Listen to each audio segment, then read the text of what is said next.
ಕೋಲ್ಕತ್ತಾ ಘಟನೆ ಎಲ್ಲರಿಗೂ ಆತಂಕ ಮತ್ತು ಗಾಬರಿಯನ್ನ ಸೃಷ್ಟಿ ಮಾಡಿದೆ. ವೈದ್ಯರು ಹಾಗೂ ಇತರೆ ಎಲ್ಲ ಸಿಬ್ಬಂದಿ ರಾತ್ರಿಯಿಡೀ ಕೆಲಸ ಮಾಡುತ್ತಾರೆ. ಈ ಬಗ್ಗೆ ಮಂಗಳವಾರ ಎಲ್ಲ ವೈದ್ಯರು ಮತ್ತು ಆಸ್ಪತ್ರೆಯ ಮಾಲೀಕರ ಸಭೆಯನ್ನ ಕರೆದಿದ್ದೇನೆ. ಸುರಕ್ಷತೆಯ ಬಗ್ಗೆ ಏನೇನು ಕ್ರಮ ಕೈಗೊಳ್ಳಬೇಕು ಎಂಬುದರ ಬಗ್ಗೆ ಚರ್ಚಿಸಲಾಗುವುದು ಎಂದು ಸಚಿವ ದಿನೇಶ್ ಗುಂಡೂರಾವ್ ಹೇಳಿದರು. ಇನ್ನು ಹೆಚ್ಚಿನ ಬಲ ಇದನ್ನು ಒಂದು ಹೇಳ್ತೀನಿ, ಬಿಜೆಪಿ ಅವರಿಗೆ ಸಿದ್ದರಾಮಯ್ಯ ಅವರು ಇನ್ನೂ ಶಕ್ತಿಶಾಲಿಯಾಗಿದ್ದಾರೆ. ನೀವು ಎಷ್ಟು ಅವ್ರ ಹಿಂದೆ ನೀವು ಈ ಥರ ಬೀಳ್ತೀರಾ. ಈಗ ಮೊನ್ನೆ ಪಾದಯಾತ್ರೆ, ಬಿಜೆಪಿ ಅವರ ಪಾದಯಾತ್ರೆ ಫ್ಲಾಪ್ ಶೋ, ಕಾಂಗ್ರೆಸ್ಸಿನ ಪಾದಯಾತ್ರೆ, ಕಾಂಗ್ರೆಸ್ಸಿನ ಸಭೆ ಜೋರಾಗಿ. ಅವರು ಮಂಗಳೂರಿನಲ್ಲಿ ಮಾಧ್ಯಮಕ್ಕೆ ಪ್ರತಿಕ್ರಿಯೆ ನೀಡಿದ್ರು.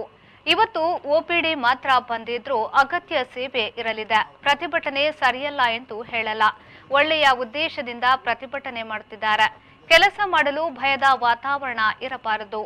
ಅವರು ಸುರಕ್ಷಿತವಾಗಿರಬೇಕು. ವೈದ್ಯರು, ನರ್ಸ್ಗಳಿಗೆ ಹಾಗೂ ಸಿಬ್ಬಂದಿಗೆ ರಕ್ಷಣೆ ಕೊಡುವ ಕಾಯ್ದೆ ಇದ್ದು ಕಾನೂನು ತಿದ್ದುಪಡಿಯಾಗಿದೆ. ರಾಜ್ಯಪಾಲರು ಅದಕ್ಕೆ ಸಹಿ ಹಾಕಬೇಕಿದೆ.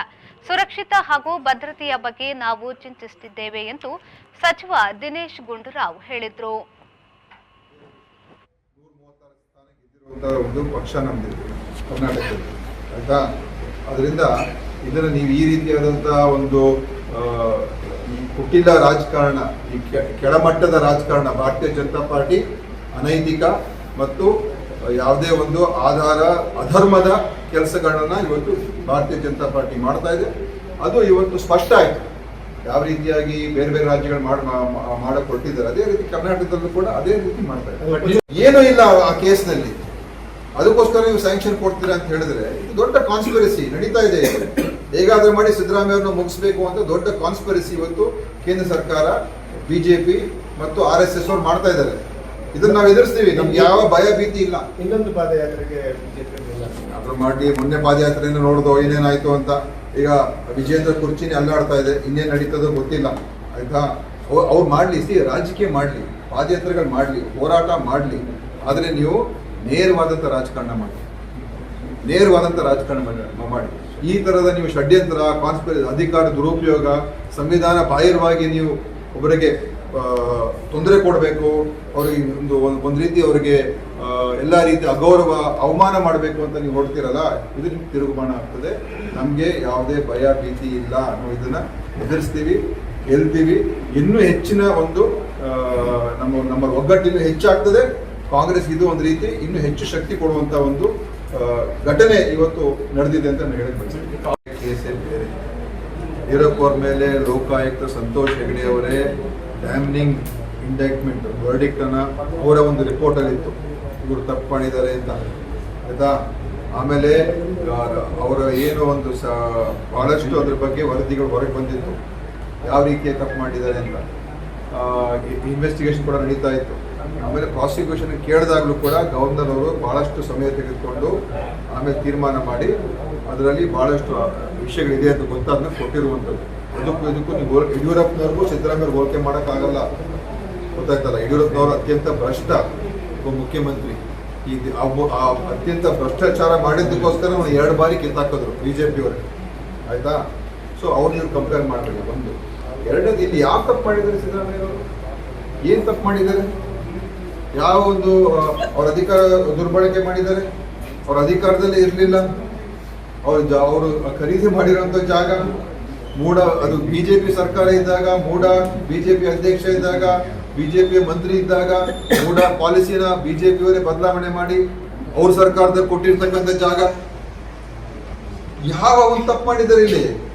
ಸೊ ಇಲ್ಲಿ ನಾನು ಹೇಳುವಂಥದ್ದು, ಇದು ಯಾವ ಒಂದು ಕೆಳಮಟ್ಟಕ್ಕೆ ಬಿಜೆಪಿ ಹಿಡಿದಿದೆ. ಇವರೆಲ್ಲ ನಾವು ರಾಮರಾಜ್ಯ, ಧರ್ಮದ ರಾಜಕಾರಣ, ದೇವಸ್ಥಾನ ಅಂತ ಹೇಳ್ತಾರಲ್ಲ, ಈ ಅನೈತಿಕ ಕಾನೂನು ಬಾಹಿರವಾದಂಥ ಅಧಿಕಾರ ದುರ್ಬಳಕೆ ಮಾಡಿಕೊಂಡು ವಿರೋಧಿಗಳನ್ನ ಹೇಗಾದ್ರೂ ಮಾಡಿ ಮಟ್ಟ ಹಾಕ್ತೀವಿ ಅಂತ ಹೊರಟ್ರೆ ಖಂಡಿತವಾಗಿಯೂ ಸಾಧ್ಯ ಆಗೋದಿಲ್ಲ, ಸಾಧ್ಯನೇ ಆಗಲ್ಲ. ಅದರಲ್ಲೂ ಕೂಡ ಒಬ್ಬ ಶೋಷಿತ ವರ್ಗದ ಪರವಾಗಿ, ಬಡವರ್ಗದ ಪರವಾಗಿ, ಸಾಮಾನ್ಯ ಜನರ ವರ್ಗದ ಪರವಾಗಿ ನಿಲ್ಲುವಂಥ ಒಬ್ಬ ಅತ್ಯಂತ ಜನಪ್ರಿಯ ಜನನಾಯಕ, ಅವರನ್ನು ನೀವು ಈ ಥರ ಮಾಡ್ಬಿಟ್ಟು ನೀವು ಅವ್ರನ್ನ ಮುಗಿಸೋದಕ್ಕೆ ಕೊಡ್ತೀರಾ ಅಂತ ಹೇಳಿದ್ರೆ ಇದರಿಂದ ನಿಮ್ಗೆ ನಾಚಿಕೆ ಆಗೋದಿಲ್ವಾ? ನಿಮಗೆ ಅವ್ರನ್ನ ಸೋಲ್ಸಕ್ಕೆ ಆಗಲಿಲ್ಲ, ಮತ್ತೆ 2ನೇ ಬಾರಿ ಮುಖ್ಯಮಂತ್ರಿ ಆಗಿದ್ದಾರೆ, ಅವ್ರನ್ನ ಮುಗಿಸ್ಬೇಕು. ಈ ಥರ ನೀವು ಕಾನ್ಸ್ಪಿರಸಿ ಷಡ್ಯಂತ್ರ ಮಾಡಿದ್ರೆ ಇದು ನಿಮ್ಮ ಹೇಡಿತನ ತೋರಿಸ್ತದೆ. ಬಿಜೆಪಿಯವರ ಹೇಳಿತನ ತೋರಿಸ್ತದೆ. ಮತ್ತು ರಾಜ್ಯಪಾಲರ ನಡೆ ಅತ್ಯಂತ ಅಕ್ಷಮ್ಯ ಅಪರಾಧ. ಆ ರಾಜ್ಯಪಾಲರ ಸ್ಥಾನಕ್ಕೇನೆ ನಮ್ಮ ಈ ಗೆಹ್ಲೋಟ್ ಅವರು ಅಗೌರವ ಸೂಚನೆ ಮಾಡಿದ್ದಾರೆ. ಖಂಡಿತವಾಗಿಯೂ ಇದು ಸರಿಯಲ್ಲ ಅವರ ಒಂದು ನಡೆ. ಆದರೆ ಇದನ್ನು ನಮಗೆ ಮೊದಲೇ ಗೊತ್ತಿತ್ತು. ಕೇವಲ ಗಂಟೆಗಳಲ್ಲೇ ಒಂದು ಶೋಕಾಸ್ ನೋಟಿಸ್ ಇಶ್ಯೂ ಮಾಡ್ತಿದ್ದ ರಾಜ್ಯಪಾಲರು. ಅವತ್ತೇ ನಿಮಗೆ ಗೊತ್ತಿತ್ತು ಇದು ಆಲ್ರೆಡಿ ಇದೆಲ್ಲ ಮೋದಿ ಅಮಿತ್ ಶಾ ಕಚೇರಿಯಲ್ಲೆಲ್ಲ ತೀರ್ಮಾನ ಆಗಿದೆ, ಇದು ಸ್ಯಾಂಕ್ಷನ್ ಕೊಟ್ಟೇ ನಮ್ಗೆ ಅವತ್ತೇ ಗೊತ್ತಿತ್ತು. ನಮ್ಗೆ ಇದ್ರ ಬಗ್ಗೆ ಏನು ಹೊಸ ಇದೆ ನಮಗೆ ಆಶ್ಚರ್ಯ ಏನು ಪಡ್ತಕ್ಕಂಥ ಪ್ರಶ್ನೆನೇ ಇಲ್ಲ. ಇದರಲ್ಲಿ ಈಗ ಆಸ್ಪತ್ರೆಗಳಲ್ಲಿ ಕೆಲಸ ಮಾಡುವಂಥ ವೈದ್ಯರಿರ್ಬೋದು, ಶುಶ್ರೂಷಕರಿರ್ಬೋದು, ಇತರ ಸಿಬ್ಬಂದಿಯವರಿರ್ಬೋದು, ಎಲ್ಲರೂ ಕೂಡ ಯಾಕಂದರೆ ಹೆಚ್ಚಿನ ಒಂದು ಕೆಲಸ ಮಾಡುವಂಥವರು 50%ಗಿಂತ ಹೆಚ್ಚು ಮಹಿಳೆಯರೇ ಕೆಲಸ ಮಾಡ್ತಾರೆ. ರಾತ್ರಿ ಕೆಲಸ ಮಾಡ್ತೀವಿ, ಈ ರಾತ್ರಿ ಎಲ್ಲ ಅಲ್ಲೇ ಇರ್ತಾರೆ. ಅದರಿಂದ ಭದ್ರತೆ, ಸುರಕ್ಷತೆ ಇದೆಲ್ಲ ಕೂಡ ಭಾಳ ಒಂದು ಗಂಭೀರವಾದಂಥ ಮತ್ತು ಇದ್ರ ಬಗ್ಗೆ ನಾವೆಲ್ಲರೂ ಯೋಚನೆ ಮಾಡುವಂಥ ವಿಷಯ. ಅದರಿಂದ ಕೋಲ್ಕತ್ತಾ ಘಟನೆ ಇದು ಮತ್ತು ನಿನ್ನೆ ಇವತ್ತು ಪತ್ರಿಕೆ ನೋಡ್ತಾ ಇದೆ, ಉತ್ತರಾಖಂಡದಲ್ಲಿ ಒಬ್ಬರು ನರ್ಸ್ಗೆ ಕೂಡ ಇದೇ ರೀತಿಯಾದ ಅತ್ಯಾಚಾರ ಮಾಡಿ ಬಲಿಯಾಗಿದೆ ಅಂತ ಇದು ಪೇಪರ್ ನೋಡ್ತಾ ಇದ್ದೀವಿ. ಅದರಿಂದ ಇದು ಖಂಡಿತವಾಗಿಯೂ ನಾವೆಲ್ಲರೂ ಇದಕ್ಕೆ ಗಮನ ಹರಿಸಬೇಕಾಗ್ತದೆ. ನಾನು ಈಗಾಗಲೇ ಮಂಗಳವಾರ ವಿವಿಧ ವೈದ್ಯರ ಮತ್ತು ನರ್ಸಸ್ಸು ಮತ್ತು ಉಳಿದ ಆಸ್ಪತ್ರೆಯ ಮಾಲೀಕರು, ಬೇರೆ ಬೇರೆ ಸಂಘ ಸಂಸ್ಥೆಯವರು ಎಲ್ಲರೂ ಕೂಡ ಒಂದು ಸಭೆಯನ್ನು ಕರೆದಿದ್ದೇವೆ ಬೆಂಗಳೂರಿನಲ್ಲಿ. ಅದು ನಾನು ಮೊನ್ನೆನೇ ತೀರ್ಮಾನ ಮಾಡಿದ್ದು ಈ ಘಟನೆ ಆದ ನಂತರನೇ. ಯಾಕೆಂತ ಹೇಳಿದ್ರೆ ಹೇಗೆ ಸುರಕ್ಷತೆ ನೀಡುವಂಥದ್ದಕ್ಕೆ ಏನೇನು ಕ್ರಮಗಳು ತಗೊಳ್ಬೇಕು ಮತ್ತು ಸರ್ಕಾರದಿಂದ, ಖಾಸಗಿಯವರಿಂದ ನಾವೆಲ್ಲರೂ ಸೇರಿ ಹೇಗೆ ಒಂದು ಸುರಕ್ಷಿತವಾದಂಥ ವಾತಾವರಣವನ್ನು ನಿರ್ಮಾಣ ಮಾಡೋದಕ್ಕೆ ಏನೇನು ಕ್ರಮಗಳು ತಗೊಳ್ಬೇಕು ಅಂತ ನಾನು ಅವರನ್ನು ಕೂಡ ಕರೆಸಿದ್ದೀನಿ. ಮಂಗಳವಾರ ಒಂದು ಸಭೆಯನ್ನು ಮಾಡಿ ಅಗತ್ಯ ಇರುವಂಥ ಸೇವೆಗಳು ಎಲ್ಲ ಆಸ್ಪತ್ರೆಗಳು ಇರ್ತದೆ. ನಾನು ವೈದ್ಯರಿಗೆ ನಾವೆಲ್ಲ ಅಪೀಲ್ ಮಾಡಿದ್ದು, ಅವರು ನೀವು ಆದಷ್ಟು ಬೇರೆ ಸಾಮಾನ್ಯ ಜನರಿಗೆ ಅಥವಾ ರೋಗಿಗಳಿಗೆ ತೊಂದರೆ ಆಗ್ತಿರೋಂಥ ರೀತಿ ನೋಡ್ಕೊಳ್ಬೇಕು ಅಂತ. OPD ಮಾತ್ರ ಅವರು ಇವತ್ತು ಮಾಡ್ತಾ ಇದ್ದಾರೆ. ಆದರೂ ಅದನ್ನು ಕೂಡ ನಾವು ಹೇಗೆ ನಮ್ಮ ಸರ್ಕಾರಿ ಆಸ್ಪತ್ರೆಗಳಲ್ಲಿ ಯಾರೇ ಬಂದರೂ ಕೂಡ ಅವರಿಗೆ ಒಂದು ಚಿಕಿತ್ಸೆಯನ್ನು ನೀಡ್ತಕ್ಕಂಥದ್ದಕ್ಕೆ ನಮ್ಮ ಕಡೆಯೂ ಕೂಡ ಮಾಡಿಸ್ತೀವಿ. ಖಂಡಿತ ಸ್ವಲ್ಪ ಮಟ್ಟಿಗೆ ತೊಂದರೆ ಆಗ್ತದೆ, ಅದು ಆಗೋದಿಲ್ಲ ಅಂತ ನಾನು ಹೇಳೋದಿಲ್ಲ. ಆದರೆ ಯಾವುದೇ ತುರ್ತು ಮತ್ತು ಅಗತ್ಯ ಸೇವೆಗಳು ಯಾವುದೂ ಕೂಡ ಅದಕ್ಕೆ ಸಮಸ್ಯೆ ಆಗದೇ ಇರೋ ಥರ ಎಲ್ಲರೂ ಕೂಡ ಸಹಕಾರ ನೀಡ್ತೀವಿ ಅಂತ ಎಲ್ಲರೂ ವೈದ್ಯರು ಎಲ್ಲರೂ ಕೂಡ ಹೇಳಿದ್ದಾರೆ. ಆದ್ದರಿಂದ ಇದು ಮುಖ್ಯವಾದ ಸಬ್ಜೆಕ್ಟ್. ಯಾಕಂದರೆ ಒಂದು ಭಯದ ವಾತಾವರಣ ನಿರ್ಮಾಣ ಆದರೆ ಯಾರಿಗೂ ಕೂಡ ಕೆಲಸ ಮಾಡೋದಕ್ಕೆ ಅದೊಂದು ಆತಂಕದ ಪರಿಸ್ಥಿತಿ ಇರ್ತದೆ. ಆದ್ದರಿಂದ ನಾನು ಅದು ಮಾಡ್ತಾ ಇರೋದು ಇದರ ಪ್ರತಿಭಟನೆ, ಇದನ್ನು ನಾನು ಸರಿ ಇಲ್ಲ ಅಂತ ನಾನು ಹೇಳೋಕ್ಕೆ ಹೋಗೋದಿಲ್ಲ. ಒಳ್ಳೆಯ ಉದ್ದೇಶದಿಂದಲೇ ಮಾಡ್ತಾ ಇದ್ದಾರೆ.